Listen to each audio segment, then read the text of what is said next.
Hi friends, आज आपण अगदी बेसिकपासून सुरुवात करणार आहोत.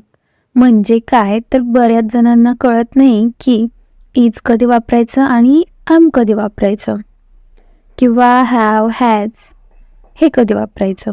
जर हे बेसिक्सच तुम्हाला कळले नसतील की कधी काय वापरायचं तर आपण पुढे जाण्यात काहीच अर्थ नाही आहे.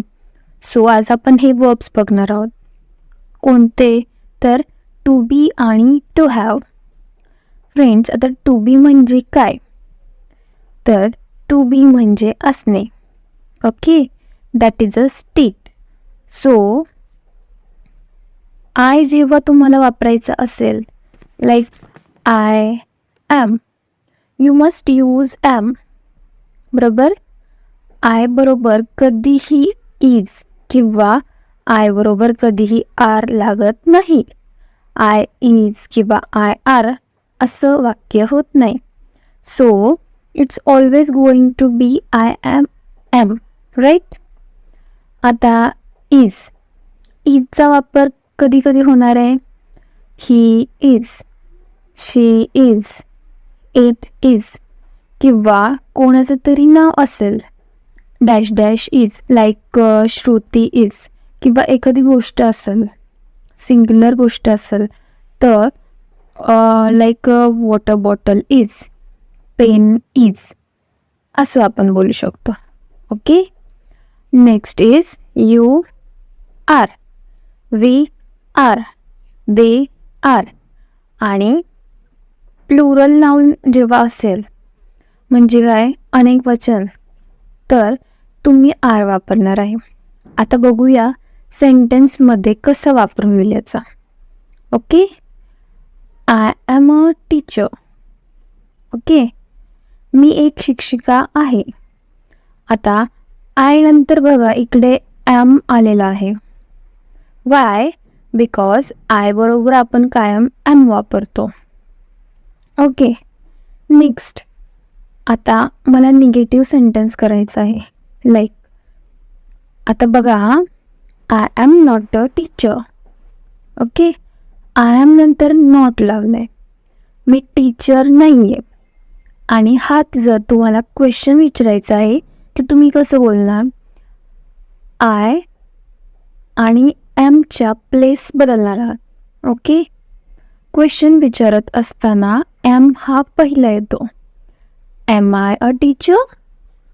Okay, easy. नेक्स्ट बघूया. For example, you are a student. यूचा बरोबर आलेला आहे are. You are a student. आता हेच जर मला निगेटिव्ह करायचं आहे, you are not a student. All right. आणि क्वेश्चन विचारायचं असेल तर मी काय सांगितलं होतं, आर आणि यू. फक्त या जागा बदलणार आहोत आपण. फक्त आर आणि यू इंटरचेंज करायचं आहे. यू आर अ स्टुडंट हे झालं नॉर्मल सेंटेन्स. आणि मला जेव्हा क्वेश्चन विचारायचं असेल तेव्हा मी काय करणार आहे, are you a student? Okay, next. आता नेक्स्ट बघा, he is smart. He am नाही होत, ही आर नाही होत आणि ही इज. ओके, तुम्हाला इथे लक्षात ठेवायचं आहे की ही नंतर इज लाव. He is. Refer the last one chart. Okay, he is smart. तो स्मार्ट आहे. म्हणजेच तो काय नाहीये, तो स्टुपिड नाहीये, तो मूर्ख नाहीये. म्हणजे काय, तो हुशार आहे. मग आता निगेटिव्हमध्ये असं म्हणणार का, ही इज नॉट स्मार्ट? नाही.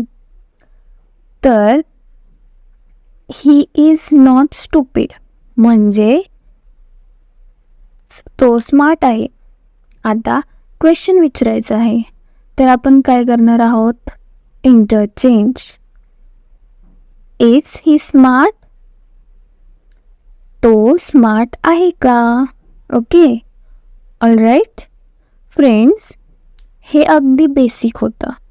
नेक्स्ट इज टू हॅव, जे आपण नेक्स्ट व्हिडिओमध्ये पाहणार आहोत. सो नेक्स्ट व्हिडिओ नक्की पहा आणि व्हिडिओला लाईक आणि सबस्क्राईब करा. थँक्यू.